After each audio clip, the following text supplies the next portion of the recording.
Are we ready? Good morning, everybody. Good morning. Oh, good morning. Okay, let's review a little bit. What did we learn so far? The printer's running. We have to have a pre-listing package. Yes, very good, Forrest. A pre-listing package, and that's what we're working on today. What have we learned about listings? Why are listings so important? They're the lifeblood. They're the lifeblood. And what's the most important thing about the lifeblood? If you've got a You can secure listing, your income. yes, They generate more leads. they do. But if you've got a listing, you're in control, right? Yeah, they're the Doesn't steering that- wheel of the listing. Who doesn't like to be in control? Put you in control of a lot of things. Put you in control of what's happening. Put you in control of your own destiny. Hey Marcia, can you use the microphone for? Okay. Is that possible? Sure, Stephanie, anything's possible. Is it probable? We got a lot of chatter going too. Okay, yes. Mitz is going to grab one.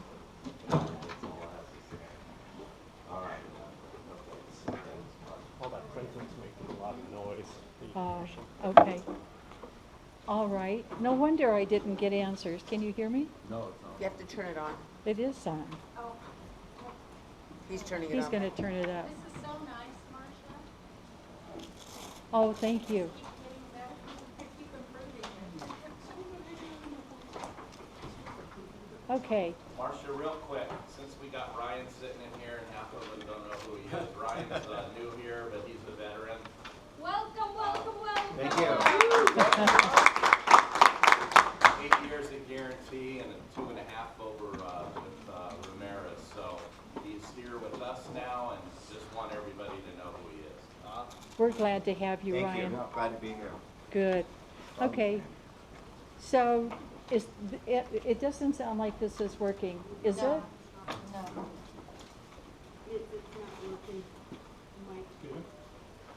They say it's not working.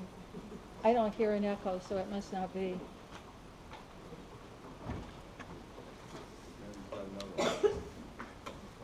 Okay, control. Control. Yeah, Yes, That's why we have the arithmetic. right, so that we are in control. Okay. I can hear it, that sounds better, thank you. Better? Yes. Okay. Oh, a lot better. Okay, so to reiterate what we've talked about already, in case you missed it, we like listings because they are our lifeblood. If we don't have listings, we basically are out of business. We have buyers to work with, but it's always nice to have our own listings, to work Inventory. with sellers, our own inventory, and to be in control of what happens within that listing and of our own destiny. Okay, last week we talked about prep work and getting ready for a listing presentation. And one of the things we talked about was interviewing the seller. And what they're teaching in this course is to pick up the phone and call them ahead of time and ask a few questions. What Buffini teaches is to do it in a two-step process and go interview Bob Wolf. Everybody remember Bob Wolf? Are you familiar, Ryan? With Buffini, not Bob Wolf. Okay, Bob Wolf is an agent in Southern California, down in the San Juan Capistrano, Laguna Niguel area. Moved there in the 70s when he lost absolutely everything in Colorado as an agent. Declared he would never ever, just like Buffini did, never ever ever be in that position again, and built a business where he consistently sells about 122 million a year. With all of the business that he does, he will not do a listing without doing a two-step process, going, even if he has been in that house within the last, if it's been within the last 3 months, he said he may skip doing a two-step, But usually he wants to see what condition it's in now and what they've done to it. He always goes the first time, does a little reconnaissance mission, then goes back and does his homework so that he's doing a good job with comps. All of you are going to decide for yourself. Stephanie? I love Bob Wolf. He's one of my favorites, and I've watched almost everything I can find on Bob Wolf. Uh-huh. And what I like about him is that he is such a hard worker and has a lot of good processes.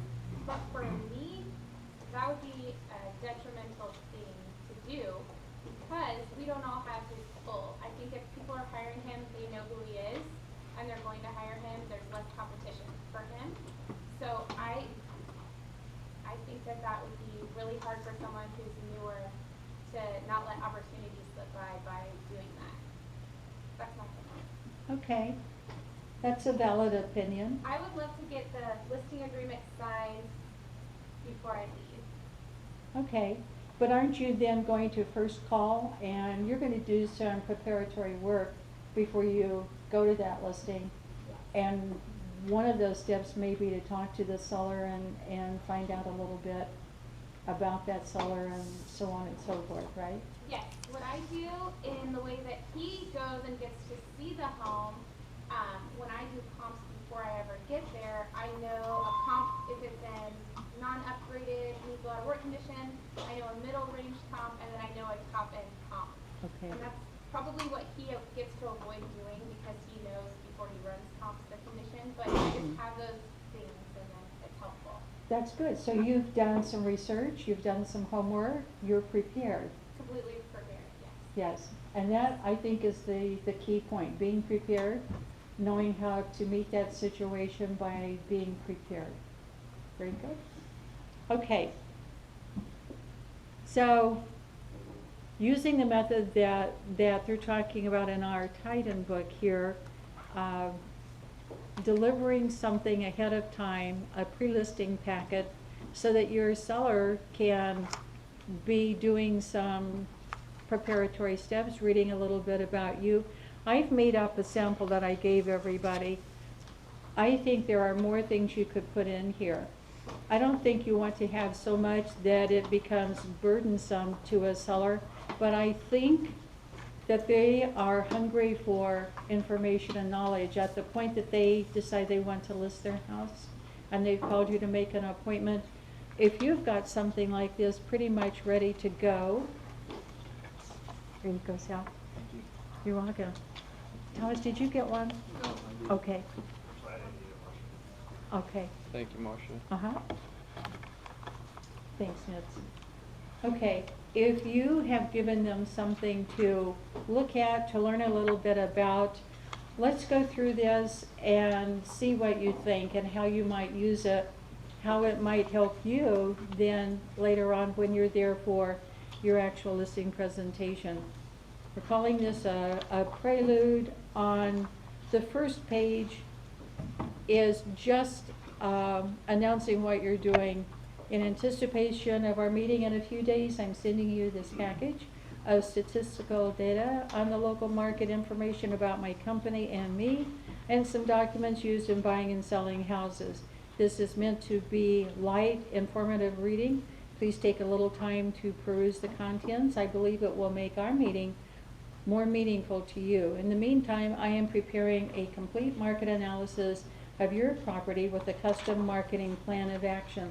Looking forward to seeing you soon. That's kind of setting them, getting them ready for that whole situation, right? The next page is a checklist of things. Property owner, please take a few moments to review this checklist and have these items ready for your meeting with your Century 21 C. Watson representative. When you've got this, you can put your name there when you're meeting with me or however you want to say it.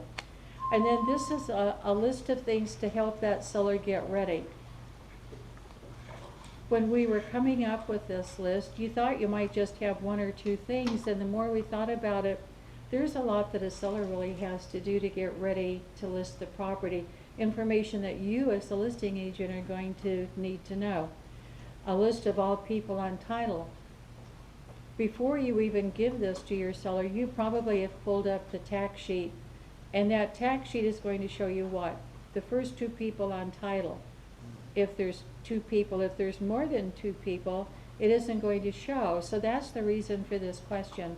Because sometimes you have to jog people's memory. If they had parents that co-signed with them 20 or 25 years ago, they were never taken off, maybe they've passed away, but they're still showing on title, that's something you're going to have to deal with. And the more quickly you can deal with that, the better your escrow is going to be, because they may have quite a few steps in that situation. And I think that that kind of thing happens more often than not. And it goes on down, a copy of the last mortgage statement, how many loans on the property. We probably should have put there was one of those a HELOC. Copy of any liens or judgments, child support owing, that's going to show up on the prelim. Any loan payments that are overdue or in arrears, and how many months. Are there any co-signers on the mortgage loan? Solar leases or purchase plans, 3 to 6 months PG&E bills, true-up bills, equipment age. We had quite a discussion yesterday. And by the way, our Monday class has been tying in really well with this class too. And that's one of the things that we talked about yesterday. Any PACE or HERO loans, are property taxes paid current? Is the property in a trust? Name of trust, date or revision date will be needed. Going back up to our property taxes paid current, we have 5 years in standard cases where a delinquent property tax can be redeemed. But what if there's Mello-Roos on that property? Doesn't that shorten the foreclosure period to 2 years? So if there's Mello-Roos and they haven't paid their taxes, they could be in dire straits coming up. I'm not positive, but I think that those HERO and PACE loans do the same thing, the accelerate foreclosure. Does anybody know for sure? Okay. I think one thing to know about the HERO and the PACE loans too is that the property's owner is the one that can request the payoff amount, but there are additional fees. There are additional fees to that they may not know about. Okay. So stop. Okay, one of the things that came up yesterday is that if there's a HERO or a PACE loan on a property, a new lender will not allow that to be on the taxes. It has to be paid off, according to what we were talking about yesterday. Well, they do get paid off, but sometimes they're not aware that sometimes the payoff amount, they have one number in their head that they're paying off. But the administrative fees on those things are huge. Okay. So if they don't know that, they need to find out beforehand. Is that like a prepayment penalty? Uh, Sort of, maybe? They call it an administrative fee. Okay, And it's like, it can be an extra $2,000 or $3,000. wow. Okay. Okay. Is the property in a trust? Going to need the name of the trust and the date that it was prepared, or any revision dates for that trust. And if the creator trustees have passed away and its successor trustees, we need to know that too, because that's going to potentially change some of the disclosures that we have to do. Okay. Is the property in probate? If it is, you'll need the attorney's name and court dates or proceedings. And if the court's going to appoint somebody to take care of this probate, has that been done? Where are they in that process? Right in here would be a good place also to talk about, has anyone died on the property? Good point. Yeah, you know, I would probably, you could do that. When you're talking about trusts and probate and that kind of thing. Yeah, you could do that. that's going to come up in their TDS. And probably you're going to, well, I don't know if you want to get into that until you actually have it listed. Yeah, I would say if it comes up and it seems to be a natural progression in the conversation, discuss it pre-listing, but otherwise I would save it. That might affect the overall listing price. Yeah. Think about it. if someone was murdered in the house, Well, yes, and that's a different thing than if somebody died in the house. A they murder don't in tell a, you. You're probably And, gonna know about it before you. yeah, Oh, I probably. did, but after it was listed, all the neighbors told me. Yes, and that's when people usually find out, from the neighbors. Okay. If the person that you're meeting with has a power of attorney for the people on title or the person on title, that power of attorney has to be notarized and recorded to be effective. So you might want to take a look at it. Should be prepared by an attorney. And if the property is in a trust and there's a POA, that POA has to state that, that POA, that the trust has allowed that POA, that the POA can operate for the trust too. There has to be language in it. And if there isn't that language, then there's a good chance that the escrow company isn't going to allow it, your escrow officer. So those things are, if you can look at those ahead of time and find out, will put you ahead of the game. Copies of any inspections completed, such as past roof, well, and whatever. And do you have pets on the property? Remember, if people have pets, as an agent, please don't ask them to get rid of their pets, or you won't list the property. There's an agent around town that does that. Get rid of their pets? Yes, she won't list the property if people have pets. I really wish I could find out who that is. I'd tell you if I could remember her name, I Terry. That's so interesting. Okay, and then for the seller to be thinking about, do they have special times? Do they have day sleepers in the property? Do they have children home alone between the end of school and when the parents get home? Are there special religious observances? For some religions, they can't show that house on their Sabbath days. And there's maybe 2 or 3 religions that would fit into that category. So it's important to know when your showing times can be, because, correct me if I'm wrong, don't think I am, but I could be. Can't you program the lock boxes to only be available at certain times? Yeah, I'm pretty sure you can. You can program to not only times, but you can have a confirmation sent to them every time that door opens and closes. That's good. Okay.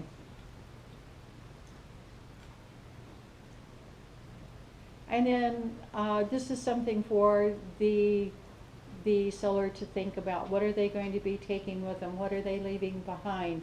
Sometimes you have to have some pretty serious discussions with sellers about leaving, or if they are taking something and they're adamant about taking it, get it down, out of sight, packed away before the property goes on the market, because everybody that's been in business for any length of time can tell you they have seen offers fall apart, transactions fall apart over a matter of principle of something that probably nobody really wants anyway, but it becomes a matter of principle and trust and just digging in their heels. So if they're going to keep a chandelier or this or that or whatever, take it down and replace it. I just recently showed a property that had a gate, not really a gate with a door, but I don't know what you call it. It was kind of an entrance, you know. Wrought iron? No, it was wood. And it had been obstructed by some moving truck. So we're looking at it and the clients like it. We go back out there for measuring rooms, and they've got somebody there taking down that gate, because it had been obstructed, somebody had run into it. The seller was like, I'm done with this thing, you know. And one of my clients, she goes, why are they taking it down? You know, that's what, I want it there. Hmm. You're not gonna, I mean, is that real? Personally, I was so glad to see that thing gone. You know, it looked like a, You never know why somebody's going to buy a house, and you never know what a seller's going to do. yeah. I had to testify in court one time because I had shown a house, it was an acreage, and people bought it, and the day that escrow closed and they went to move in, somebody, the seller, had rolled up all of the sod on their property and taken it. Needless to say, the sellers had to put it back. But sometimes you have to be very explicit with people. Yeah. Don't take the grass. Don't roll up that sod. I've heard sellers, they've completely forgotten that there was a tree that they wanted to take with them because it had set on their own value. So now, at the close of escrow, they're going, oh my God, I have got to take my great-grandmother's tree that she planted here. You know? Yeah. Usually do that ahead of time though, right? Right, That's but, what you they know, do, you know, but so- how do you know, you know, but just gotta out of ask. the blue. Yeah, things like that happen fairly frequently. Yeah. Okay. Any EPA non-compliant wood-burning stoves or fireplace inserts? Is the property in a county island connected to sewer or septic? And if the property is not a primary residence, jog their memory here about contacting their CPA and doing an exchange. I think just having this paper in your file where you had a checklist there could save you if it's not a primary residence and they fail to do an exchange, okay?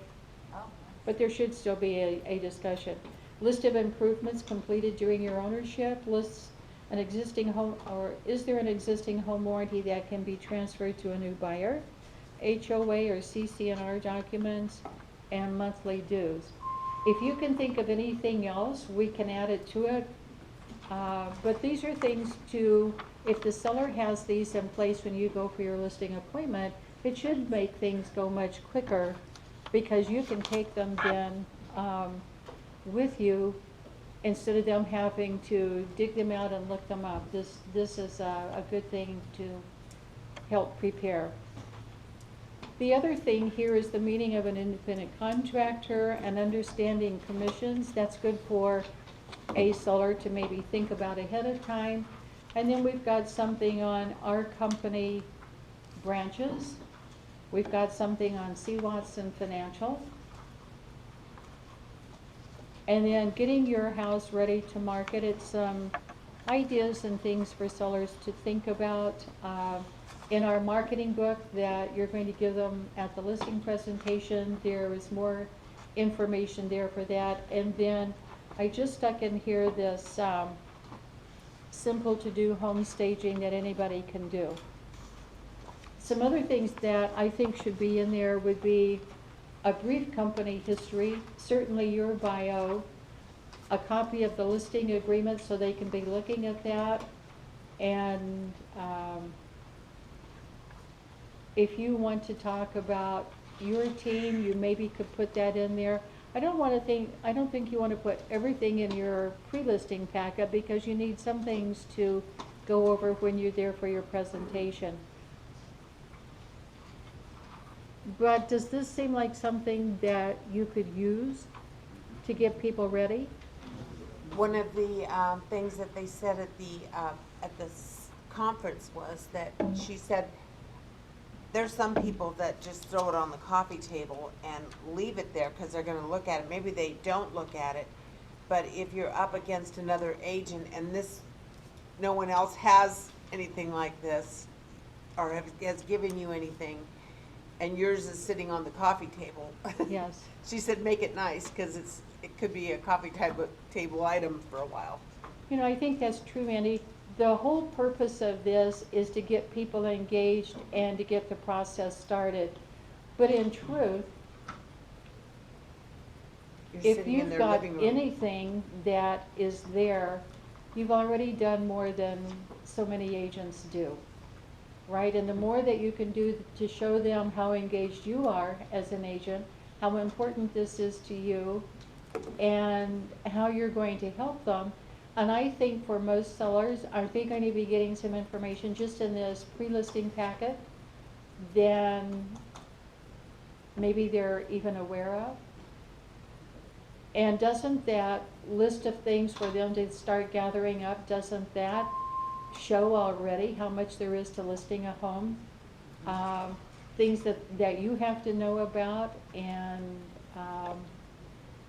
it's more than just a sign, a lockbox, and an MLS listing, right? Okay. So, I said we were going to put the marketing book in Sky Slope. I haven't done that yet, but it's going to be in Sky Slope, and I will put this in.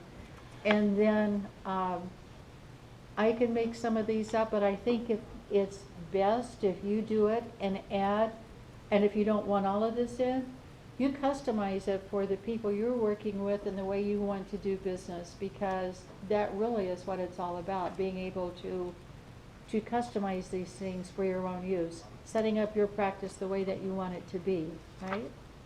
Okay, so this will be in Sky Slope. All you have to do is print it out.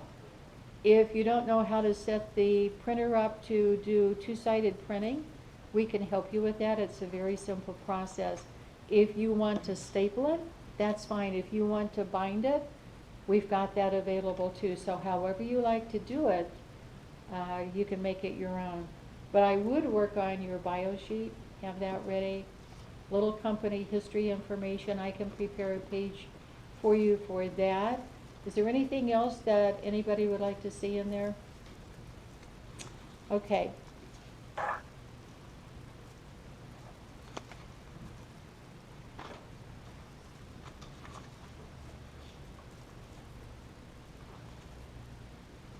Okay, I made a little note as I am reading through this to talk about a marketing budget.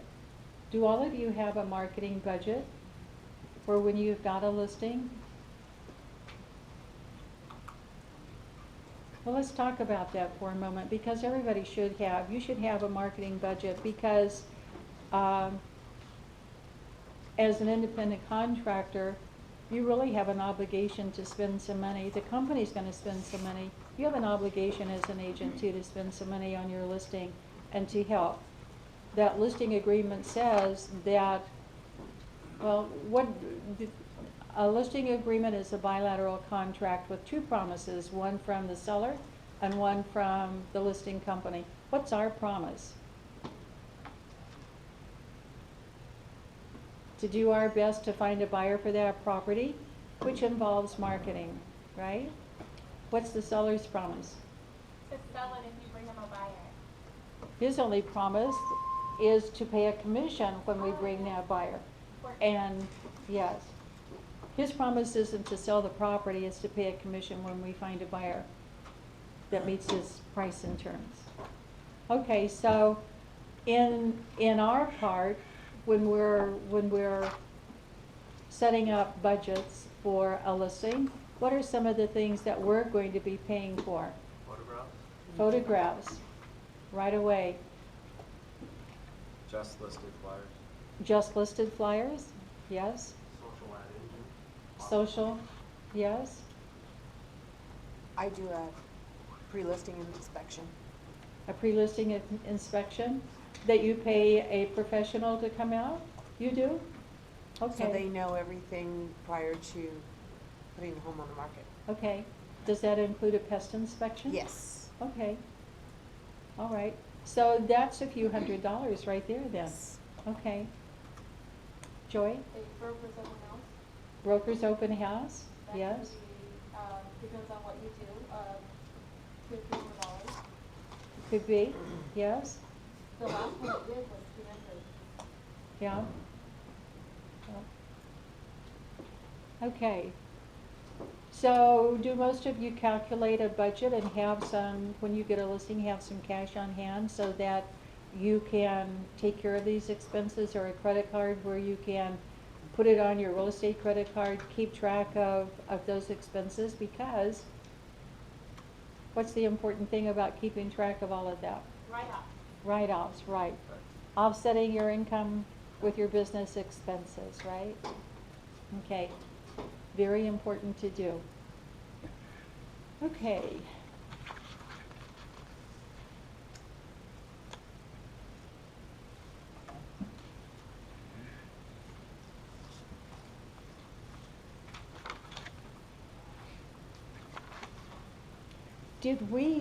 Did anybody mark where we left off? Were we on about page 27? That's where I think we were. Okay. Okay, so the next page, goal 4, is to make it fast. And they're talking about your pre-listing packet, okay? Goal number 4, make it fast. Deliver it right away, or at least prior to your listing consultation, so that the seller has time to review the information. Whether it is a printed document or a digital document that you deliver via email, get it in their hands as quickly as possible. And there's pros and cons about whether to do a hard copy or a soft copy. I think that style, maybe the age, maybe the tech sophistication of the person that you're working with may dictate. You may not do it the same way every time, but there's pros and cons both ways. Okay, would everybody agree? One of the best things about a hard copy is that they at least have to touch it when you hand it to them, right? Or when somebody hands it to them, or when they get it out of the mailbox, or if you have a courier deliver it, they have to touch it. If they touch it, they're probably more apt to look at it. If you send something by email, yes, they may look at it, they may not. They may look at it 2 weeks after you send it.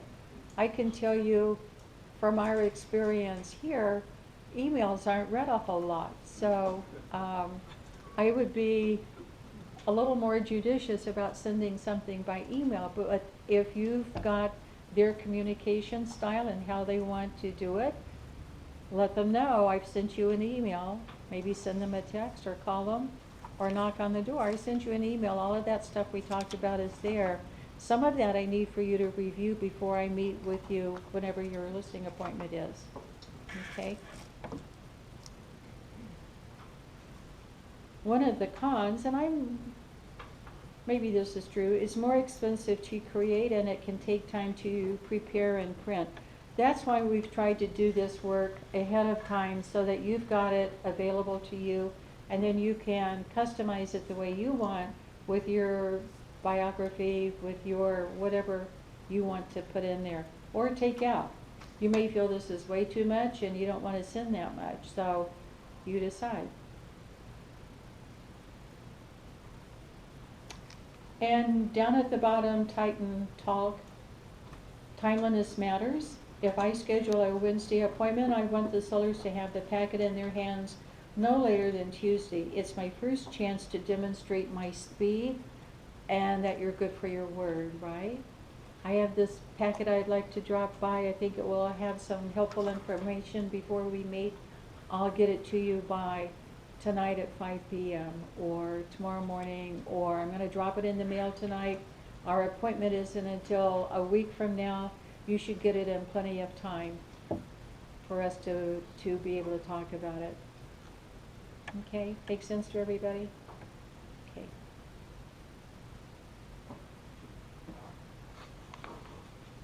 Okay, so they're talking about how to deliver it here. Are you going to hand deliver it? Are you going to put it in the mail? Are you going to send it by courier? What do most of you think that you will do?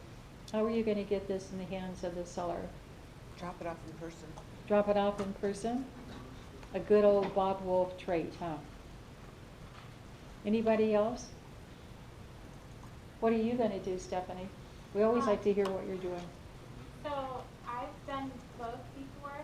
Just like I said, I usually like to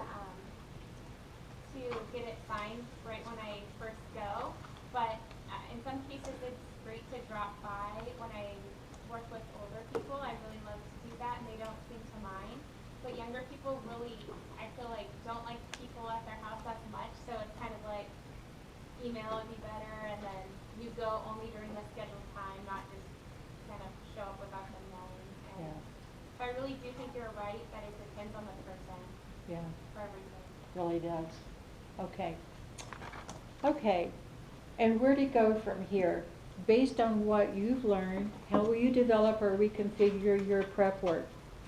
If you have not asked pre-qualification questions before or sent a pre-list packet, how many, let's just raise our hands, how many would do it? 2, maybe 3 people, 4? Okay, so I'm assuming that everybody else is gonna bypass that step? Okay, Sometimes I do when I love to talk, like the packet that you made.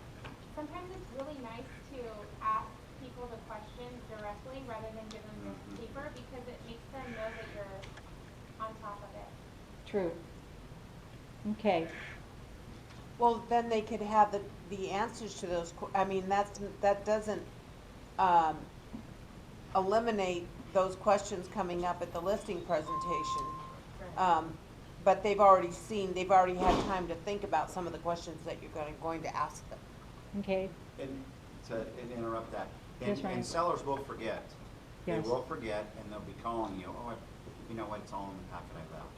yeah, It's on page 4, item Yes. number 2. yes, And because they might have, their mind's going in a million different places. Yes. And they leave and they have their cocktail before they go to bed or what have you, they might grab it and read it. Yeah. Oh, he or she forgot to talk about that, what's that mean? yes, So you go over everything you can in your listing presentation and then leave them what we have again to refuel them when they make a decision to list with you. That's what. that's true. And because they don't buy and sell properties every day, for most of them, this is an event that happens maybe 2, 3 times in a lifetime. They're not going to remember everything, and even if they've read over word by word everything that you've got in all of the information that you leave them, they're not going to remember a lot of it.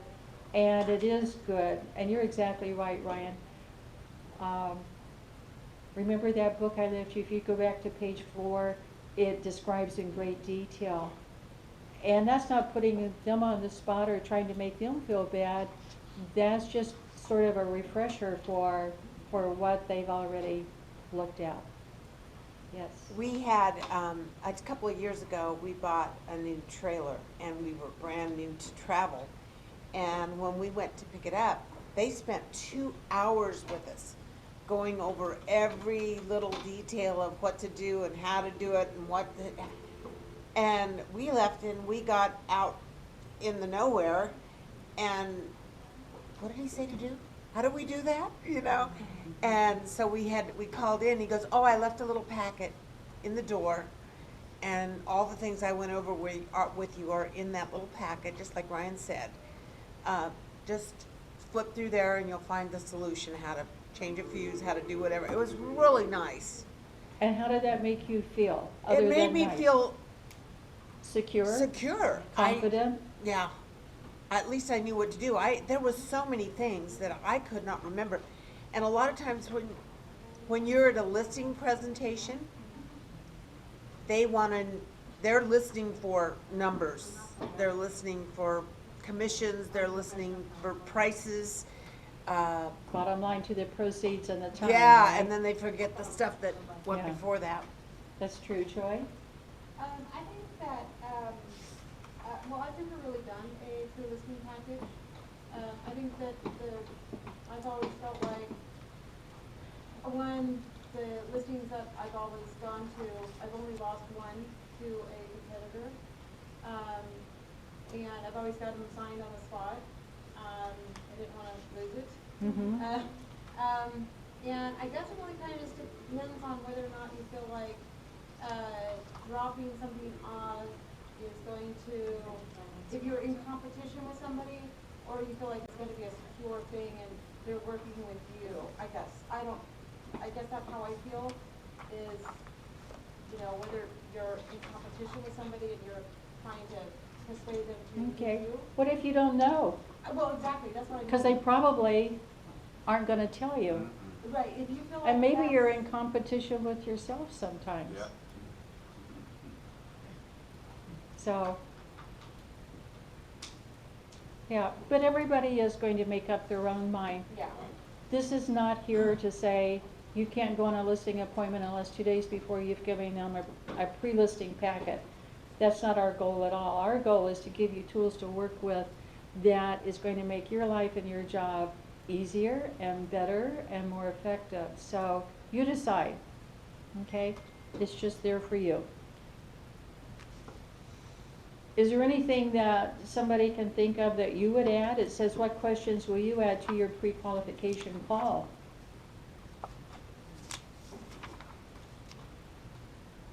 And what elements will you include in your pre-listing packet? I thought, what's your preferred method of communication? That's a good one. That's Mhm. really good. Mm-hmm. Because everybody, every age group is going to have a preferred way, right? I have one that doesn't have Email. email or anything right now. All she Yeah. has is a phone. Yes. And A house phone. a house phone. Okay. Well, you gotta do it the old-fashioned way then. Okay. My evolution as a Titan. And what is a Titan? It's on your front page. What does it say? Giant in size or power, one that stands out for greatness of achievement. That's right. And that's what we're all aspiring to be listing Titans, right? Okay, my evolution as a Titan. Attitude, abundance is everywhere. Have you thought about that? What are your thoughts? What is your evolution in that thinking? Anybody want to say? Well, I'll tell you what it makes me think of. Remember the other day when we said that between January 1st and whatever the date was the other day, there had been 8,600 and it was either 10 or 15 closings in our board? I think that's abundance. Do we have our fair share? We need a bigger fair share. Okay. Action above all. What is your evolution in that statement? Action above all. Anybody? Do it. Get out and do it. Just do it, huh? There you go. You made John happy because that's his motto, just do it. Just get out there and do it. Oh, God. Don't overthink it, go get it. Procrastination kills it. Not only that, but action above all, to me, says that what you say you're gonna do Mhm. and what you do, like, I Try to think get those two. actions speak a lot louder than words. And you have to remember what you said you're gonna do, because you might forget. You're That's moving so good. fast, you might forget. So everything you told them, make sure you document what you said. Why you because need a oftentimes list. you need a list, exactly. That reminds me of, when I was in college, somebody had pasted a little thing on the telephone, so this was many, many years ago, and it said, we judge ourselves by our thoughts, others judge us by what we say. A lot of times our thoughts and our words are in much different places, aren't they? And that's kind of what I think you were talking about. Make those things come together. Okay. Confidence born of preparation. Oh, so good, Important? so good. Yes. Yeah. In a lot of different ways. If I think about the pre-listing thing, I think that that's giving you confidence because you've put information in their hands, you're beginning their process. And I think part of the goal of this is to tie that seller to you. They feel connected, they feel like you're already, if they're gathering this stuff up for you on that checklist, then you already have a partnership going there, I think. You're gonna get that listing, they're already doing the work necessary. Solutions, not problems. Listings can be fraught with problems sometimes, but I think that perhaps that happens because we either aren't prepared enough, we don't have enough information about the property. The more you know, the better prepared you are, the fewer surprises. And what makes a problem? A surprise. Okay? Yeah, it's important to have like a list of, for your cards, of vendors that you might need on, you know, a landscaper or a fence, you know. I'm gonna put or one in fence there. guy or something, you know? Yes. You never know. Yes. One of my listings this year went, during an open house, I think you might have been doing it, Jeanette, and the fence fell. You know, it was, we knew it was weak, and so I was already preparing for that. But Mhm. when it fell, I was able to toss that Mhm. together, not that, I know that book with all the professionals, the contractors, you know, cards is very important. Yes, it is. Never know. And on my list here of things to add to your book, and whether it's your marketing book or your prelude book, would be your team. I always think about Gary Lundin with his Buffini stuff. On the back of his stuff was always his team. This is who I recommend as a painter. This is who I recommend as a roofer, so on and so forth. And if you have a team and you can put that team in place in writing, I think that goes first a long ways to serve your sellers and people, but I think it builds confidence in you that you're prepared for those things and you know who the best people to work with would be. Okay. Uh-huh. Yes, Jeanette. Or, did we get a list of different vendors with different people? No, we haven't. If, would you all like to do that? Yes. Okay. Second, there was something said about how before. Yeah, we were sending in our recommendations through email, but I don't know if the list was ever made. I don't think it was. Let's do that. If you want to write them on a paper, and I'll compile a list. And that might be especially handy for brand new agents that really haven't had a chance to build a team yet. And who knows better than a real estate agent that uses these people, who does a good job, who's fair in price, who you can count on and trust to do the job and be on time, and so on and so forth. Would you start that, Jeanette? And a list? Do you have anybody you can put on a list? I could, yeah, find a few people that then just, what do you want me to do? Just like a directory? Yeah, if you will just, We started to do that, didn't we? Yeah.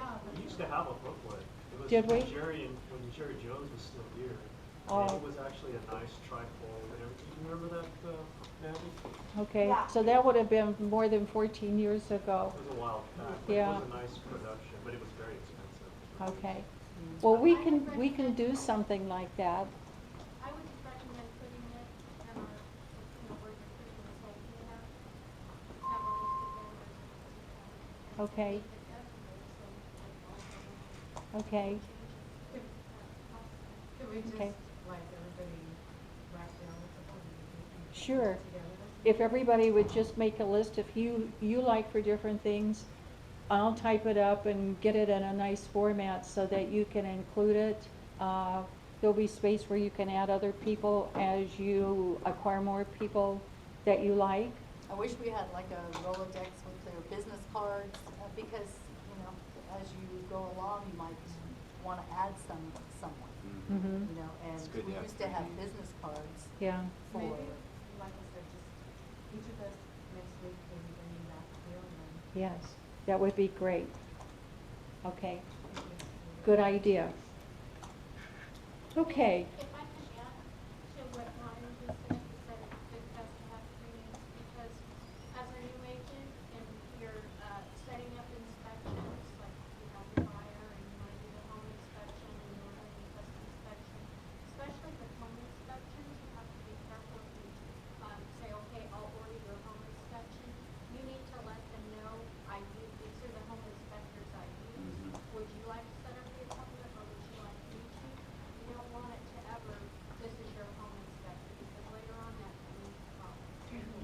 Yes, it If I can. attest to something, I'm gonna Yes. give an example of Okay. why. In April, I had the buyer and seller. The buyers insisted that they use their home inspector from their previous property. He did not have a license, he was just a contractor. Uh-huh. He was gonna do the remodel on it. Long story short, I made them sign an inspection waiver against listing agent's advice. And sure enough, he didn't inspect the hood. Okay, this hood was $3,500, and they don't make it anymore. Yeah. But it saved my fanny because I had him sign the inspection waiver, and I explained it to him, and it was in writing. That's why I say if you, a painter, a home inspector, a pest company, a roofer, even a landscaper, give 3 names and who they're comfortable with. Because say, hey, well, my cousin Mike has a painter that'll do it for $1 a foot. You gave me a guy that charges $2.50 a foot. Yeah. Why would you do that? Are they giving you something? You know what I mean? Yes, And exactly. it always comes back to, in my cases, 99% of the time, it's gonna be mentioned. Why Mhm. would you give this name? Mm-hmm. You know? Yeah. We always have to say too, these are suggestions and recommendations. You have the right, Mr. Seller, to choose anybody that you like. We have a company policy that any of our vendors have to be licensed because we only have a recourse through a licensed person.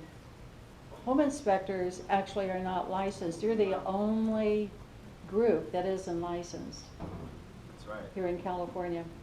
Yes, Joy? They're certified. Recently, Yes. on one of my sales, this particular house had 3 home inspections before we came along. They were all completely different, and that's why it had fallen out of escrow. One of the reports was over 150 pages. Mm. It was so damaging to the seller that this house was almost, it seemed almost unsellable. That's how bad this report was, because this home inspector didn't know jack. Anyhow, so I had my buyer still sign a waiver, saying that, because she didn't want a home inspection to have, get a 4th on top of all these. And so I had her sign a waiver because she just, looked at all these reports, decided what was good, what was bad, and indifferent. The sellers hired a contractor to go over all the information, but even so, bottom line is, I had her sign a waiver saying that she wasn't gonna get a home inspection, even though she had all this information. Mhm. So, kind of same kind of deal. So, even though you have one, a home inspection report, still, she didn't hire somebody. Okay, and if she didn't hire anybody, then she had no recourse at all because those home inspections are only good for the person that paid for it. Right. And they can take them for information, but there is no recourse unless they call them and pay that home inspector some money and make an agreement with them. Okay, let's take a little break for about 5 minutes or so, and then we'll start with step 3, the listing presentation.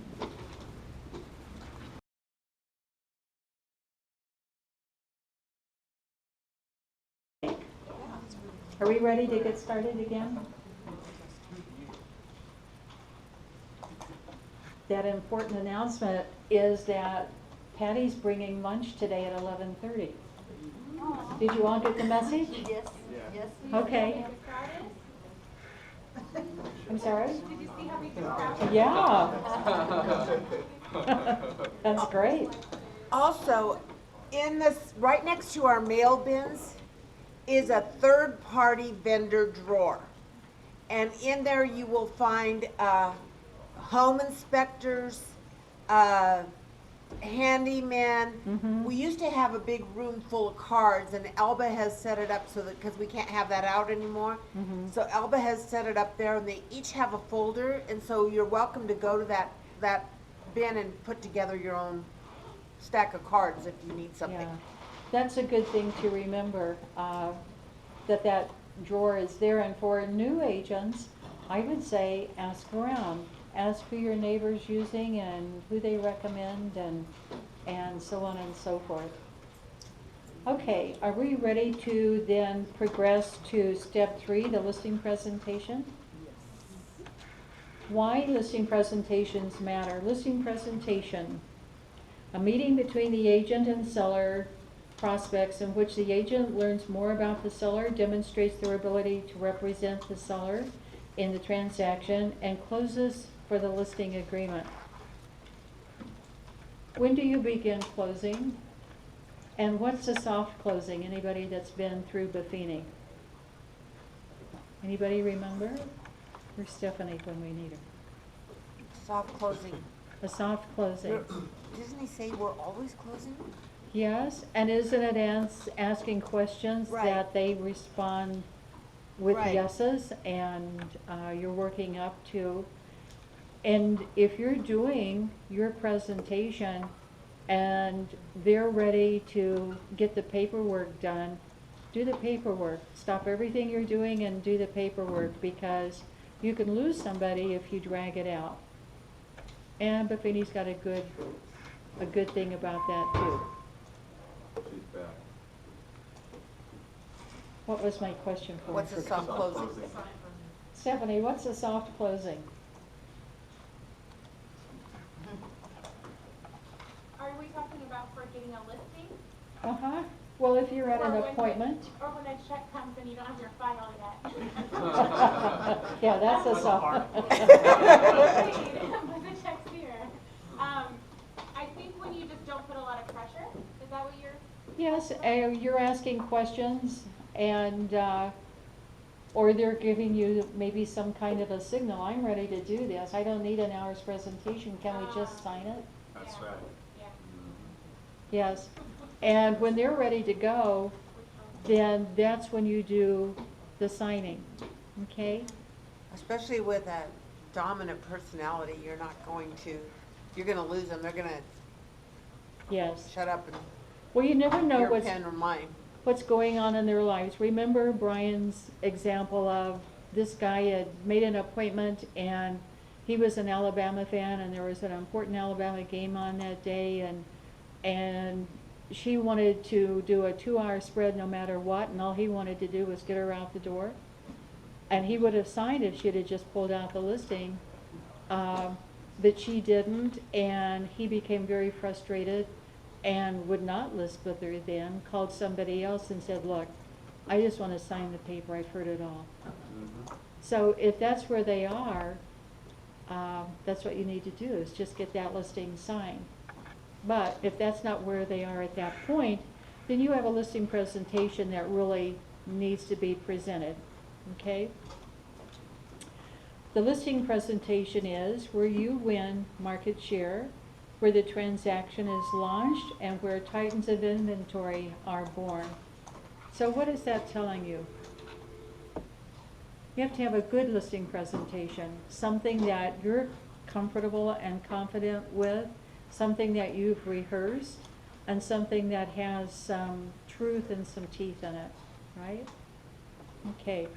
Everything you have done so far, your lead generation to get the appointment, the pre-qualification and the pre-listing packet, has led to the moment where you will build a relationship, establish your expertise, and deliver the information the sellers need to make the best informed decision on the major event, life event, and financial transaction. How would you rate the impact of your listing presentation? Will anybody admit that you don't really have a listing presentation? You just kind of shoot from the hip whenever the time arises? Anybody that doesn't use a listing presentation? Anybody that does? Nobody ever goes on listing appointments? I'm so glad we're having this class. Okay. How would you rate the way that you feel then right now? Do you feel confident? Do you need a little more confidence? If you were going to rate it from 1 to 5, 1 is I've never won a listing before, and 5 is I get every listing appointment I ever go on, where are you in that? So you're a 10? No, I would said say a 10. 5. A 5? I have also like Joy said, I lost one listing appointment and it was because she went with someone from her church. And I think the real difference is the way that you think about what you're doing. For me, as an example, when I was in college, I worked at a bridal store, but I only was allowed to work on the tuxedo side because only the experts could work with the bridal gown, because you need to have a deep knowledge of the materials. But one day there was no salespeople, and there was a person who wanted to buy a gown. So I just went over there and I was like, okay, I just need to figure out which of these gowns she wants and then sell it to her. So that's what I did. And then I found out that they usually only sell 5 gowns a month. And that's very unusual for someone to buy a gown on their first appointment. And the reason was because I didn't think like, oh, you know, I hope that she'll buy a dress eventually. I was just like, oh. And so I do that with real estate. If I have a seller, it's just, okay, this person wants to sell their house. Let's figure out, I'll let them know what they need to do, and then we'll do the paperwork that we need to do for that. So if you go in with that mindset, I think you'll get the listing. With confidence, huh? Yes. And really, it's really not about us getting a listing. It's about someone wanting to sell their house, and we can help them with that. We could do a great job helping them with that. Yes. So when I go over there, it's just to help them sell their house, not so that I could get a listing. But I really think that makes a big difference. Good, great. Okay. Listings first. According to the National Association of Realtors, most sellers will only interview one agent. This means that if you are going to a listing appointment, you have a 72% chance of taking the listing. It used to be years ago that everybody was told, if you're going to list a house, interview 3 agents. And so when we would go out on a listing appointment, we would know that there were probably going to be 3 other people or 2 other people.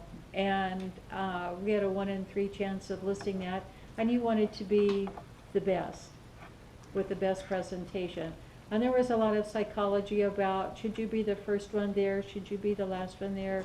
If you're the last one, or if you're the first one, can you ask to come back after they've met with the last one? All that kind of stuff. But in truth, if people are only interviewing one agent now, you've got a really good chance. All they need to do is trust you, and you have to have good information for them, right? The number of agents contacted before selecting one to assist with the sale of a house, 72% of sellers contacted one agent, 16% of sellers contacted 2 agents, and only 8% of sellers contacted 3 agents. Probably if you think about what was happening years ago, maybe people are busier, maybe they're more educated because we've got TV shows and we've got internet and all kinds of things that people can look at and become a little more educated.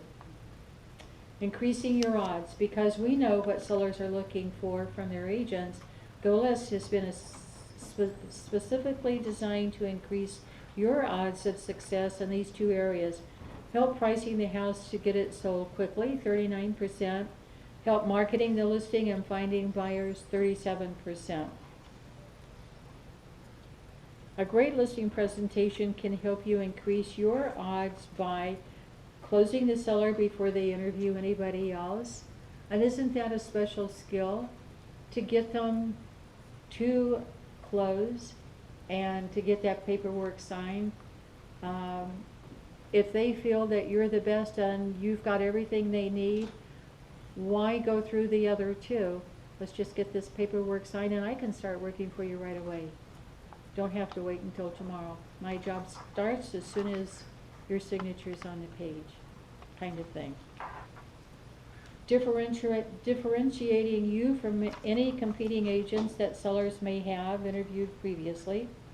What we know, what sellers want to save time and make money, and the best listing presentations. Agents plan a scripted consultation that overcomes objections before they come up. Agents include visuals and documentation designed to persuade the seller. Agents guide the seller through a powerful and impactful conversation that naturally concludes with a signed listing agreement. Okay, best practices listing presentation. The research reveals We researched the top agents affiliated with Century 21 to determine the best practice for listing presentation. The results overwhelmingly showed that the listing presentations of top agents are based around achieving consistent, proven goals, or ABCDEs. It's important to note that while Titans of Inventory have internalized their alphabet, they may not always accomplish these goals in alphabetical order. Rather, they carefully consider the letters that are most important to their prospective clients to determine where they can spend the most time to be sure they are addressing their specific wants and needs. So the first goal, accumulate intelligence, information, recap the pre-qual, walkthrough, and needs analysis. Goal 2, build trust, demonstrate mastery of the market, customization, delivery style, listening, and differentiation. Goal 3, convey your selling strategy, marketing plan, communication plan. And goal 4, discuss the pricing strategy, comparable market analysis, and built-in market repositioning. Earn the business, and that's the close. So let's break those down. Goal 1, accumulate intelligence. The information gathered during the pre-qualification lays the foundation for tailoring your presentation to the seller's wants and needs. During the listing appointment itself, you will go in depth on the property and seller. As you take the time to get to know the sellers, this will be a tangible demonstration of how much you care about getting the seller what they want, their house sold. Recap the pre-qual. Using the information you gathered in the pre-qualification call, take the time to recap their answers to be sure you are still on the same page.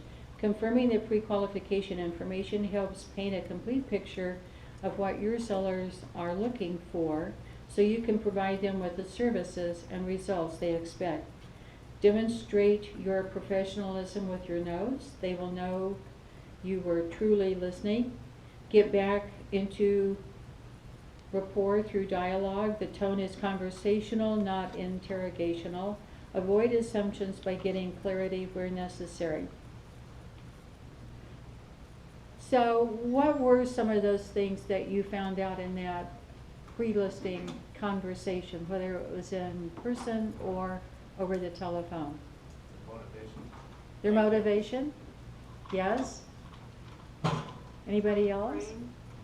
I just wanna ask, a little confused, you sent them the pre-qual agreement of your package, you sent them that little list of things that they have to have, which is a ton of junk. I Yes? mean, this is really a lot of stuff. Well, yes. So if the guy went to all the trouble to get all that together, aren't you gonna be kinda confident that he's gonna do business with you? I mean, is he gonna if he wants to sell his house, is that something that people normally do, is they get all that stuff together and they get ready to sell it? Not usually. How would they Usually sell they're, it? How could you sell a house without that? I mean, you gotta have a buyer that's confident that he sees inspection reports, that he goes through there and, oh, look, this pipe is leaking, or look, he's finding Cause he does an inspection of the house. Well, yeah, I mean, Yeah. well, you're the buyer's agent, or, you know, the buyer's Yeah. agent's gonna come through and they know what they're looking for, they're not gonna Well, sell the buyer The agent, a but the rat agent trap. doesn't do inspections. The buyer's agent doesn't get to look at it? The buyer's agent doesn't do the inspection. Well, he looks at it, I mean, Yeah, isn't but he- you're not allowed to make inspector comments about the house, Wow. because that's a violation. Okay, well, the buyer's agent's not involved at this point. Right. We're the seller's agent, and we're gonna look at it, we look at it. Right, but you're not gonna make comments on it, your inspectors do that. yeah. For us, for the most part, it's a process.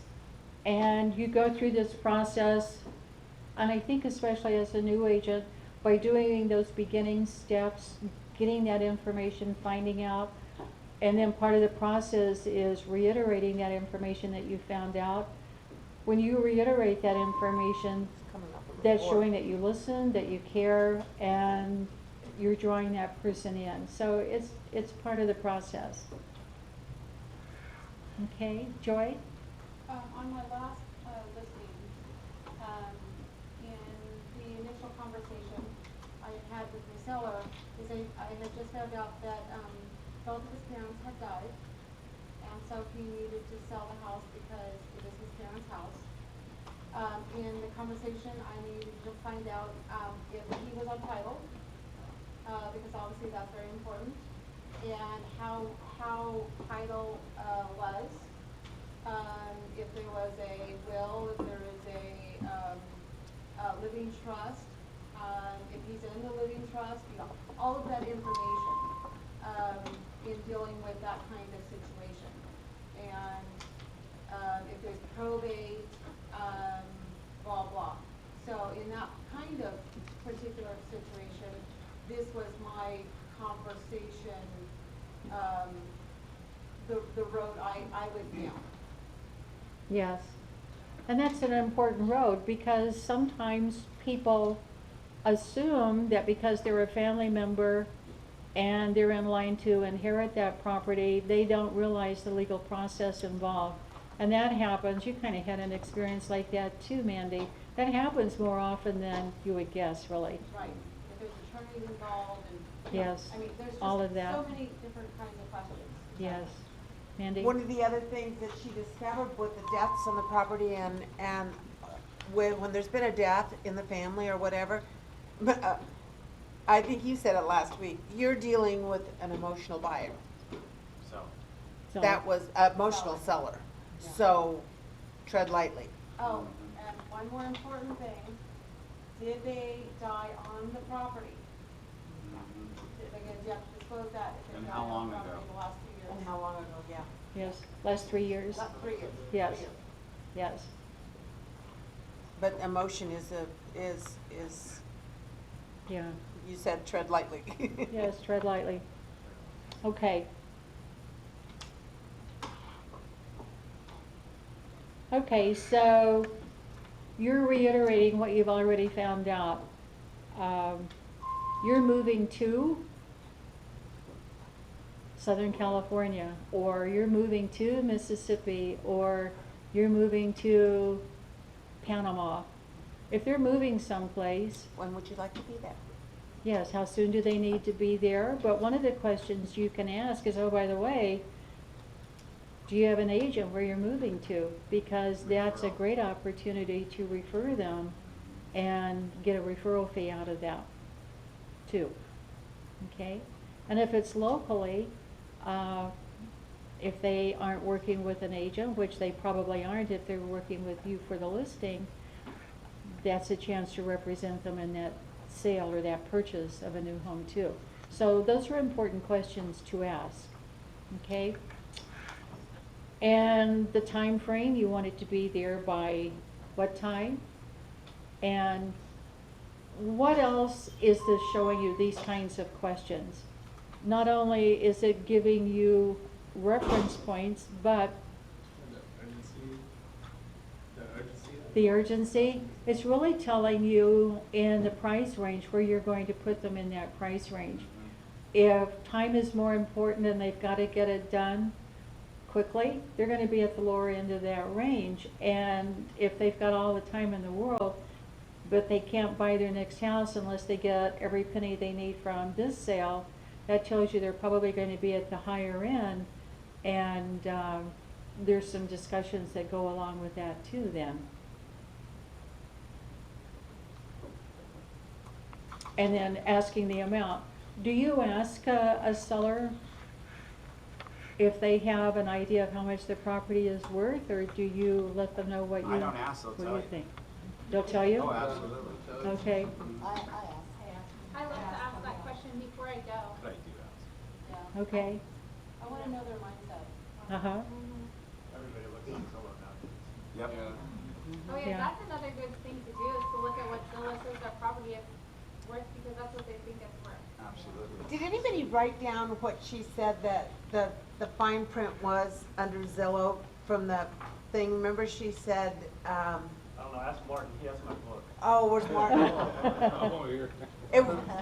Remember what she said at the thing? She said, there's a disclaimer on Zillow. He said he thinks he wrote it down. I always But I always say about Zillow, I say, you know, Zillow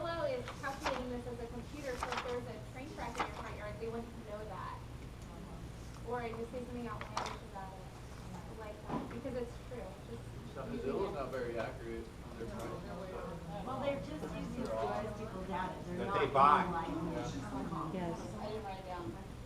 It was cute though, it said something about that these are like guesstimates. Those are, that's You'll go on Zillow later, and take a look. She's all over the place. Yeah. In the ground scheme of things, so. Yeah. It could be in a different area.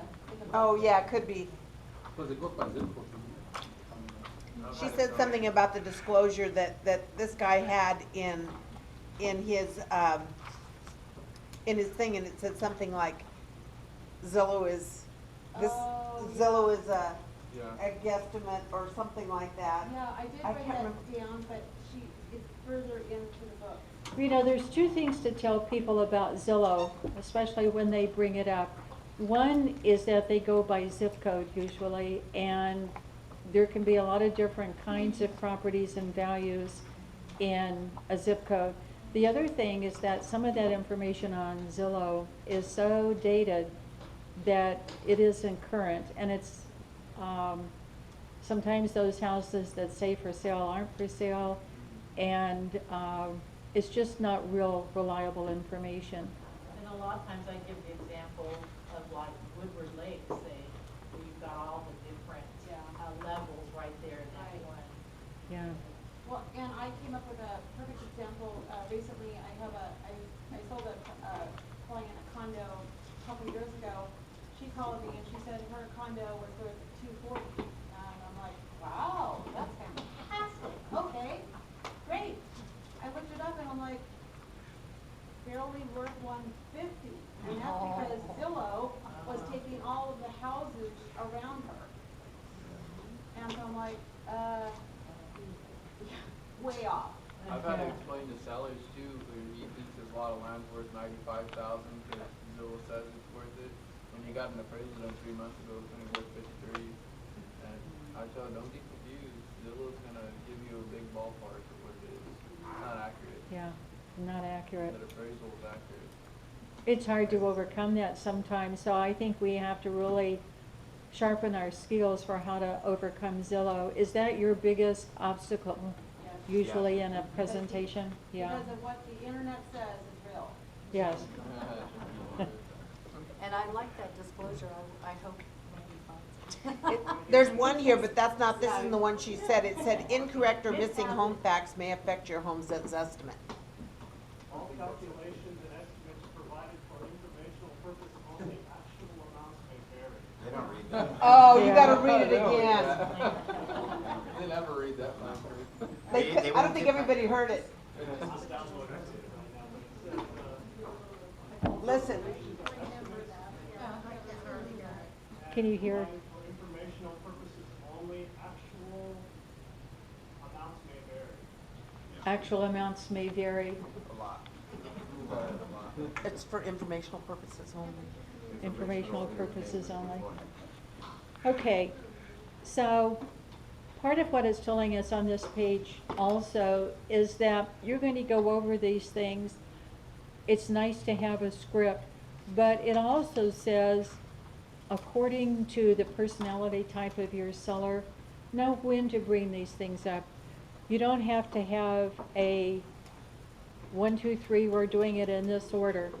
As things come up and it's a natural flow of conversation and information, get your information or say the things that you need to say. Okay? Okay. There's this cute cat. You know they call the estimates on Zillow, well it's an ugly cat actually. They call it a Zestimate, and it says, it's a Zestimate, not as appraisal. That's very true, isn't it? Okay. You're going to do a walkthrough of the house, and I think that there's maybe some discussion, their idea here, maybe some ideas that you have had or you've used, and when to do that walkthrough. But the walkthrough is an essential part of determining the right price for the house, as you will learn about selling points such as upgrades, as well as any potential issues that you can advise the seller to address before the inspection. The research shows most agents follow this sequence. Arrive at the house, make introductions. This may include some questions. Ask the sellers where they would like to have the meeting, or tell them you would like to meet at the kitchen table. In my classes, I always teach meeting at the kitchen table. Why? What's good about the kitchen table? At a table. Don't get distracted. You don't get distracted. They feel more comfortable there. A lot of times, homes that have formal living rooms are seldom used, and people feel a little bit stiff and uncomfortable there. Maybe it's going to be more like an interrogation than just a casual or an informal type meeting. If you're sitting at the kitchen table, that is the heart of the house. That's where the family gathers when they're talking about something. That's where people generally enjoy being together at that kitchen table. How are you going to sit at the kitchen table? It's very important. The end. The Across. head of the table. At the head? I do. Okay. Next to it, not across. Across? No, next to it. Oh, next to them? Somewhere you can make eye contact. Okay. If you've got two people, my recommendation is that you've got them across from you so that you can see both of their faces at the same time and judge their body language, and then they're not signaling back and forth while you're busy looking from one direction to the other. It just makes it simpler if you're facing both of them head on. And you can probably do that from the end of the table if they're sitting on opposite sides too. I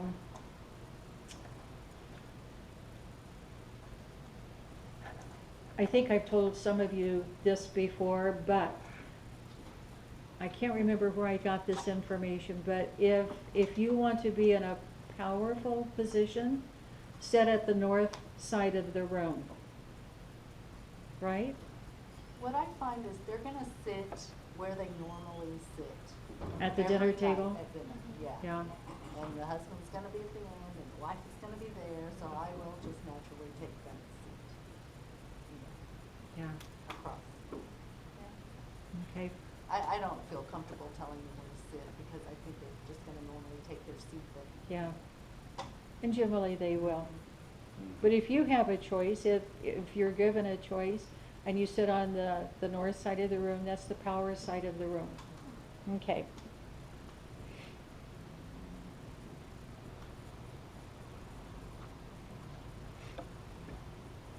I think that it's good, and I would suggest sit at the kitchen table, reestablish some rapport, maybe ask your questions there, reiterate your questions about time, price, and that kind of thing.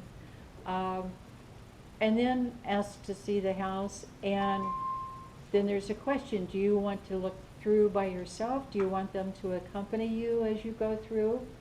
My suggestion, and here again, you're gonna make your own decisions, but my suggestion, have a notepad or a clipboard or something so you can make notes. Ask them to accompany you as you go through the house. Ask them what capital improvements they've made. Ask them what about the house attracted them to make that purchase, and what they feel the best features of the house are, that kind of thing. Take your notes. It's impossible for us to remember every single thing we discuss with the seller, so notes are important. It also shows that you're very interested in what they have to say, and increases your trust point.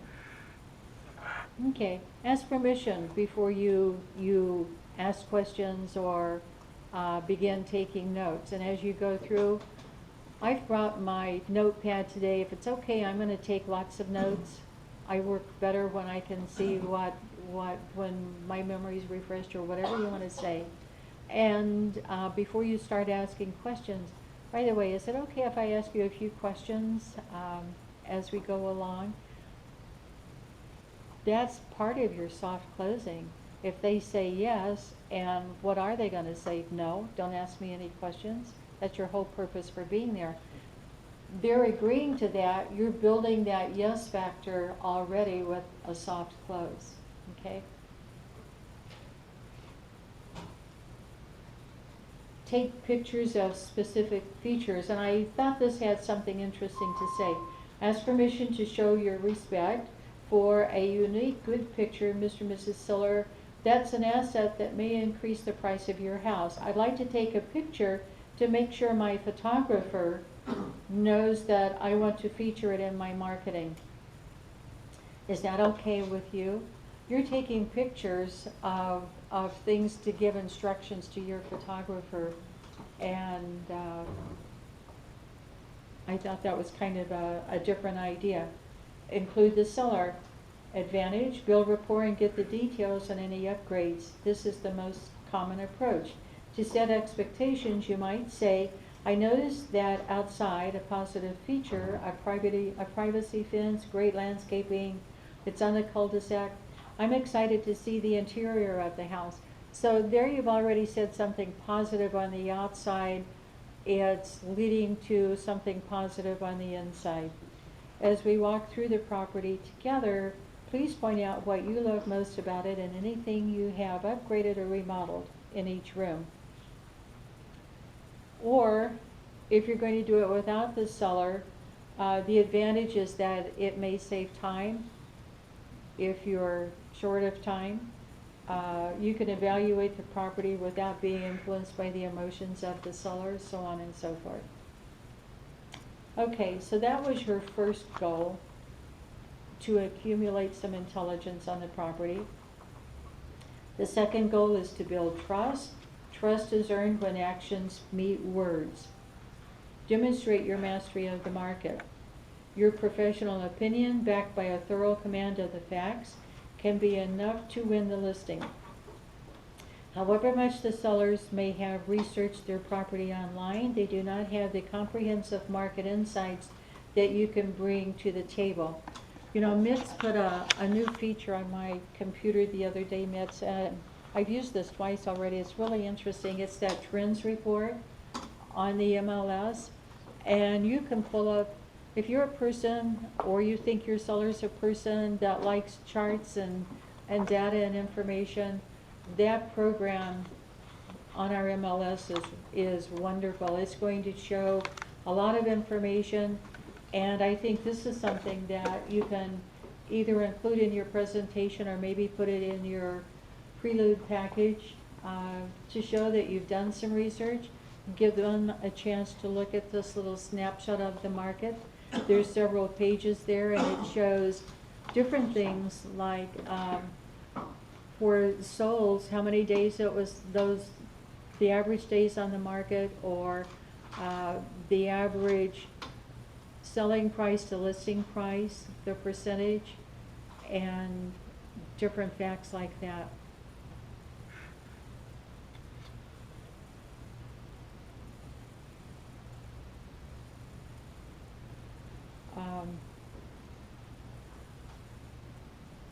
Most of what it's talking about in our book here, I think you can find in that trends report.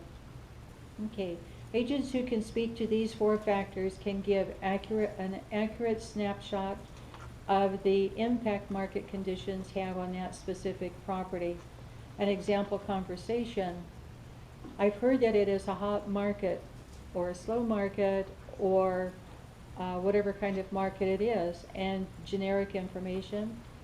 Yep, the market is pretty hot or slow or whatever. That's not giving that seller what he really wants to talk about. You need to get specific and give them more information. A better way would be houses priced right are only taking about 30 days to sell. Those are the days on the market. And sellers are getting about 90% of the asking price on average. And that's the list to sale ratio. The demand, supply and demand at your price point is high, so it's only the overpriced houses that are still sitting on the market for the long periods of time. Don't you find when you use that portrait CMA in the MLS and you can point out, look at these souls, and you can see the days on the market directly influence that listing price to selling price ratio. It just speaks volumes, I think, and all you have to do is show that, highlight it, and that should tell that seller that the better it's priced when it hits the market, the more quickly it's going to sell and at a higher price. Okay.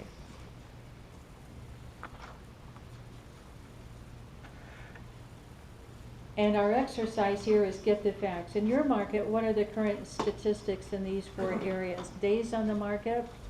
Isn't that going to vary a little bit if we think about that listing pyramid and the high-end houses are at the top and the very inexpensive ones are at the bottom?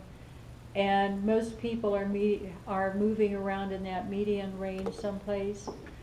So I would think that the higher end houses typically stay on the market longer because there's fewer buyers in that part of the pyramid, right? Okay. So what's typical? And you probably would need to know what's typical for the property that you're at and the price point where it's going to be. What's typical for that price range? So in our median price range, and we said the other day, it's probably about $290 or so. It's 320, I think. Is it 320, Yeah. our median price right now? Yes. Okay, so where are houses in that price range? How long is it taking them to sell? Under 30. Under 30 days? Yeah. That's where the competition Price is, right, huh? maybe 10 days? Yeah. Or one. For one? Okay. Top factors influencing supply and demand. And that would be companies moving in and out of the area, the number of new homes, inventory levels, and so on and so forth. We've had a pretty low inventory level for a long time. Does anybody know where we are right now? It was, I believe it's 1,300 as of Sunday. Okay, Fresno and, Clovis, single family. okay, and what does that equate to in time? How How many days? Yeah, how long will that inventory last? Oh, I think it's 36 days, I think it was. Okay, Possibly. something like that? Yeah. Okay, so that's not a lot of inventory for the number of buyers that may be out there at that price point. 6 months and under is considered a selling market. Yes. 6 months, so 1 month Is pretty short, yeah. What else is influencing our market here? Don't see a lot of companies coming and going, do we? Maybe we do. We have a lot of agents coming, new agents. A New year ago, agents. we had just a hair under 4,000, now we over 5,000. Do we? Yes. Okay, we were just talking about that the other day, how many agents? 5,000, so that makes our job more harder. And me saying that is you're going against a new agent that will take a listing, let's say it's a $500,000 house. They'll list it for whatever Mr. and Mrs. Sellers say. Yes. And they will do that, and they'll do their commission. There's 3 things: motivation, price, and commission. Mhm. At the end of all this beautiful stuff, that's what you talk about. Right. So if you get the motivation and you get the price, then of course it goes to commission. Yeah. So what I've been running against, and you and I have talked about this, especially where I live, I am losing out to like a Redfin, in past cases Purple Bricks, Mhm. because they'll list them a little higher and they'll take it in the shorts on commission. And we work way too hard to reduce our commission. Yes. In great circumstances, let's say they're so close on what their house is worth and what they owe, sometimes you have to, and that's understandable, but obviously that's up for a broker to okay that. But that is the most competition now, especially in the seller's market. Mhm. You know, oftentimes where maybe 2 years ago, you know, my mother even interviewed more than one agent.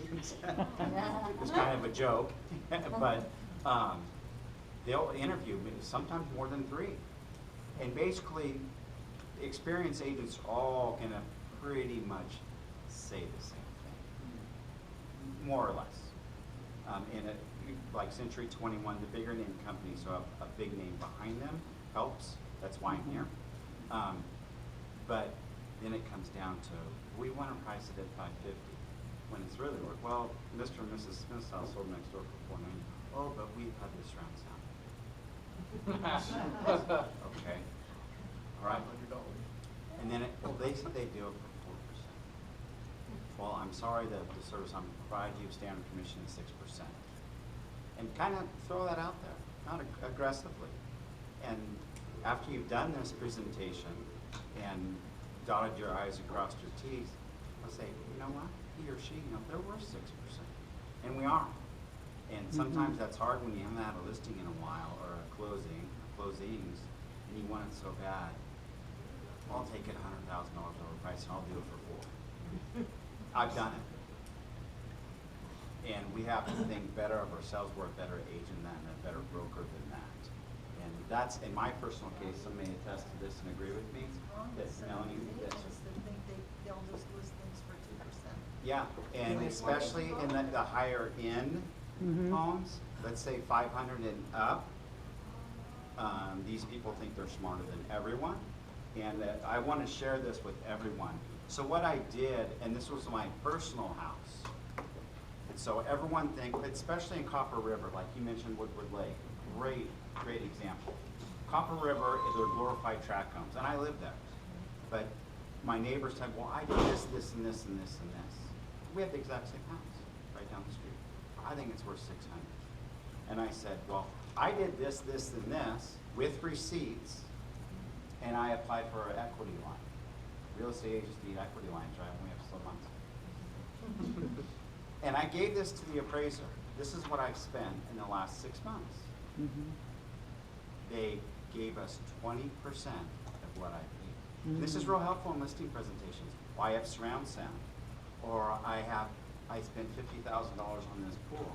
And I ask appraisers, what do you give a pool? 10,000. Thank you. You said that. Absolutely right. And less, just like solar. Oh, we have solar. Is it leased? Yes, it's leased. Oh, yes, that house on 1234 Street, it sold for $495. Their solar was owned. Yours is leased. It does not add value. So that's what we come against. That's what I've been going up against. So this really helps me. This is my own personal house, guys. This is what I put into it, and they gave me 20% of what I've done. And it really isn't, you could do it in a professional, nice way. Good way to put it. Yeah. And hey, that pool, I know it cost you $60,000, but they're gonna give you 10, maybe 15. And it hurts, but it will save you a lot of time and energy. And a backup plan to that is say, hey, okay, you wanna list it for $550, I'll do that if we have an agreement, we're on the same page. The market's gonna talk to us, and if we don't get any showings in 2 weeks, and we've had 2 open houses, I've spent all this time, you wouldn't say this, but we've sent just listed, Facebook blast, all that kind of stuff, and we've got a goose egg. Comes down to price, right? Right. I've had them, what I've done at the beginning is when I'm doing the listing, and if I think it might be borderline high, Right. I will tell them, here's what we're gonna do. We're gonna fill out the price reduction right now. There you go. Right Very good now, we're point. gonna fill out the price reduction. If my phone doesn't ring within 10 days, we're gonna decide on that price reduction right now. Perfect. And then get them to sign it, and then we'll get it dated and initialed the day we put it into effect. But, so they know that, if you're gonna do that, you need something to protect yourself, because they don't wanna budge once it's there. My other question was, Ryan, maybe you can answer this, is I've had sellers say, well, in the state of California, commission is negotiable. It is. How do you answer that? How I answer that? Yes, it is, but our standard practice of commission is 6%. And Can I interject? Sure. yes. Okay. Every broker has to have a written policy for the commission he sets for his company. Our company is set at 6%. There are no standardized commissions set by the Board of Realtors, the DRE, or anybody else. Each broker sets their own commission rate, and we can negotiate from there, but ours is set at 6%. So the standard practice for a It's not a commission is standard not a standard practice. So what is the It is verbiage? a written policy. Our written, Each company has to establish their own written policy for what their commission rate is. And our broker has established ours at 6%. There's your answer. Thank you. Doesn't mean that we aren't open to possibly negotiating, but you have to go to the listing table knowing what Yeah. you and your company are worth with confidence. Yep. And what even the newest agent in this office can bring to the table is what more than most companies can bring to the table under any circumstance. We just have so much more. And part of it is what we're doing. Part of it is what shows up in a book like this and in that marketing book that we have, showing everything that we do to market. It's not just a lockbox and a sign and a listing in the MLS. It's everything we do. It's the networking we do. What we're doing right now, talking about this and sharing information and learning from each other, is going to help every single person on their next listing appointment. I thoroughly believe that. Yes, Judy? I think it was stated I'm trying to remember when I first started in real estate, we were listening to those tapes. And one of the things that he said was, when you're trying to, when you're hit with a commission question, is that, you can say, I'm a full service agency, and you've already listed the number of things that you're gonna do to market those properties. And it's kind of like, well, what do you want me to take away from this? Or what would you not want me to do? I wish I had his language because it, in a sense, kind of translated to that. And then also, I always point out that our broker is right here in our office. They're always available. And we have, 80 to 100 agents that are always available to help also. So you not only have me, but you have the whole office. And I always try to talk that up because these out-of-town companies, they don't have that. And nobody answers the phone. And Yeah. their broker never answers their phone. Yes. And I don't think that many companies can say that they are in the top 0.5% of all companies within a brand. We can say that, and we crunch the numbers every year to look. We're in the top 0.5% of all Century 21 companies. We do a lot of business. We do it effectively and do it well. That's nationwide or West Coast? Nationwide. Marcia? Yes. Hector sent me the breakdown, it's mostly for like recruiting, but the breakdown for the Century 21 online tools comes out to about $15,000 a month. If you were to break it down and recreate a brokerage that has all these kinds of tools. Oh. I mean, if you had a seller that had a discrepancy with your I'm not sure commissions everybody. or something like that. Yes, interesting information. Here we go, the microphone again. Anyway, the way that 21 Online gets broken down into all its different factors and everything equates out to about $15,000 a month. The different CMAs, the Toolkit CMA, all those things. If you were to subscribe to those kinds of programs and everything, breaks down to about that much a month. So if you're having some problems with the seller about commissions and things like that, we do have it available. So I use it in my presentation slide, when I'm looking for somebody that's looking for a little something different with tools, probably like Ryan would be and everything. But if you have a seller that's questioning where our money's being spent, maybe that's something that you can put into your presentation. Is that a month, Vince, or a year?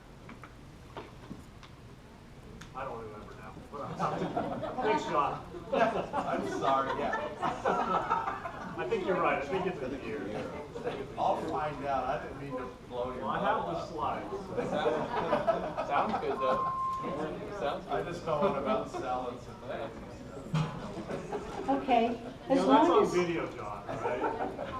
as long as we're having this discussion, we've got some well-seasoned agents that do a great job. When you're faced with, and I'm sure it comes up in most conversations at the listing table when you're with your sellers about the commission, how do you convey the fact that you and your company are worth 6%? What do you say? The new agents need to hear some of what you say. Melanie, you want to say? Jan told us years ago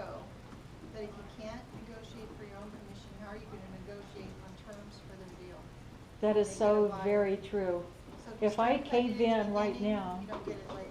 Yeah. You won't have any success later. yeah. Anybody else? Judy? I know you do a lot of listings. Yours are kind of a different thing, though. My business is different. and Yeah. Most of my listings are referral. Yeah, So the majority of my business career is like yeah. now I'm focusing, turning towards traditional. So I'm starting over. Good. Glad you're here. Anybody else want to say? Joy, what do you do? I just talk about all the resources that Century 21 has to offer. A lot of the things that I do personally, open houses, advertising, a lot of things that Century 21 has to offer, all of the tools like like the newest one this year, the Zillow and all of the online advertising, and just everything as a whole, you know, that is well worth it as compared to other agencies that everything is not available to them. Yeah. Yes. Because anybody can put their house on the MLS, but not everybody has all of these tools available to them. That's right. Yes. Marcia, can I add Yes. something? Certainly, Ryan. This is great for new agents, especially if you get a referral from a friend. Let's say their friend at work needs to sell their house. Mm-hmm. They give you the contact, and this is what I do. They give you, this is one, some hints that Stephanie spoke about. You get their phone number, you make the appointment. Let's say this is a Monday, you made it for Friday or maybe a Saturday afternoon. You ask those questions real quick. I'm gonna take 2 minutes of your time. How many people are entitled, who's the decision maker, and are they gonna be there? Okay? And what I've done, I get the property address, and I get their names, their correct names, correct spelling, so forth, correct address. I write them a handwritten card. I don't mail it. That night, I will drop it off on the porch. And then I'll do more investigation before I meet with them in person. These are people I've never met. This will help you get that 6% commission. I'll call the person who gave me the referral. Well, how do you know them? Do they have kids? Do they have dogs? Do they have animals? What's their motivation? Why are they selling? Are they going through a divorce? Stuff you need to know before you get there. And where do they work? You might know somebody that works with them. Hey, how is Mr. Smith to deal with? Oh, he's a tough one. Oh, and that's, so you're prepared. For example, I went on a hire-in listing in April, and I knew who was going to be there. The son was going to be there. He's their financial advisor at Wells Fargo. One of my good friends is on the board at Wells Fargo. I called him. So how is he to deal with? Is he tough? Or he goes, no, he'll probably just ask you commission and the listing agreement, how long it is. And sure enough, that's what he asked me. And I was prepared to answer that. So does that help? That's the way I do it. I meet them first, and I kind of do my best to know them, know where they live. Kind of, can I get a nugget of maybe a neighbor, or you like to eat at Outback Steakhouses down the street. Oh, I know so-and-so that works. Just conversation to break the ice. Common And- ground. Yes, common ground, very well said. So they feel like they know you. And then when you come down to pricing and commission, it's like, oh, you didn't bring the listing agreement? We're gonna sign it. Now in a seller's market, they're interviewing more than one agent. I guarantee you 9 times out of 10. Because all the big brokers, they will interview, and it will come down to commission. So we have to know this, and we have to know what we're selling, what we're listing. And if you follow the steps in here and work it, it works. It works.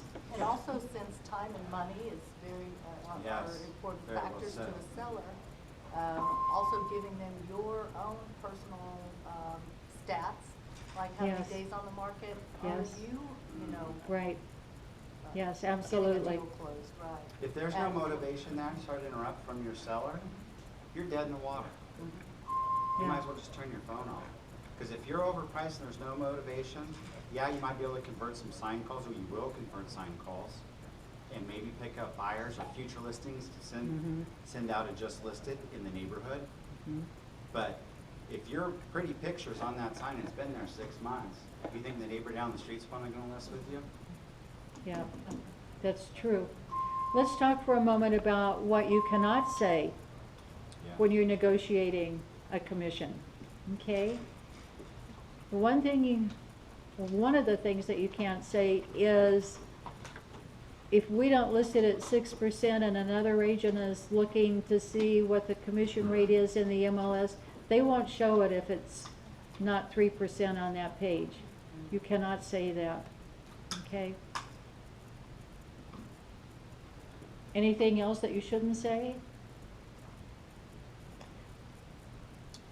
You should never berate another agent or another company.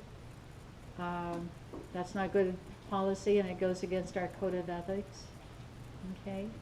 Not just ours, but CAR also, correct? Yes. Yeah. Right, I forgot what- exactly. Yeah. Yeah, NAR's code of ethics. Yes. Yes. Yeah, okay. Can I add one more thing to the future? Oh, yes, you can, Jeanette. If they're telling you, let's say well, what's your commission, what they want to do 5%, simply just say, make it short and sweet, 6%. I mean, and if they don't go on about it, they stop right there, stop it, and say, just put it down, make it short and sweet, as far as like explaining or something, because sometimes people can over-explain stuff, and lose that. So, I mean, with all this other stuff said, sometimes it's as simple as just saying. Just being direct and, yes. And with your confidence going out there and showing them all the stuff that you have and all that you're gonna do, if you're confident about that and you're confident about your 6%, That should, yes, It's- work in your favor. I usually have it in the listing agreement already. I've already written it up and it's in there. Okay, that's good. Okay, the motivation matrix. This is taking the intelligence that you've gathered and customizing it to work with your seller. So let's talk about some of those things. Let's talk about